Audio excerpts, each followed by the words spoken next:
नेरळ जवळील ममदापूर गावात सार्वजनिक पिण्याच्या पाण्याच्या विहिरीत पुन्हा एकदा संशयास्पद वस्तू टाकल्याचा प्रकार समोर आलाय. रविवारी सकाळी बुरखा परिधान केलेल्या एका अनोळखी महिलेने विहिरीत काही वस्तू टाकल्याचा आरोप ग्रामस्थांनी केला असून तिने करणी किंवा जादूटोणा केल्याचा संशय व्यक्त करण्यात आलाय. या प्रकरणी पोलिसांकडे लेखी तक्रार देण्यात आली आहे. ग्रामस्थांच्या म्हणण्यानुसार सकाळी सुमारे 10:30 वाजता संबंधित महिला विहिरीजवळ आली आणि काही वेळ थांबल्यानंतर तिने तिच्याकडील सामग्री विहिरीत टाकली. हा प्रकार काही नागरिकांच्या निदर्शनास आल्यानंतर त्यांनी तिचे छायाचित्र काढण्याचा प्रयत्न केला. त्यानंतर ती जवळील आलिया पार्क परिसराकडे गेल्याचे सांगण्यात आले.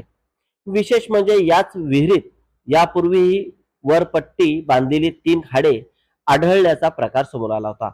त्यामुळे ग्रामस्थांमध्ये भीतीचे वातावरण निर्माण झाले असून या घटनांची सखोल चौकशी करून दोषींवर कारवाई करण्याची मागणी करण्यात आली. दरम्यान करणी जादूटोणा केल्याचा दावा हा ग्रामस्थांचा आरोप असून त्याबाबत कोणतीही अधिकृत पुष्टी झालेली नाही. पोलिसांकडून प्रकरणाचा तपास सुरू आहे.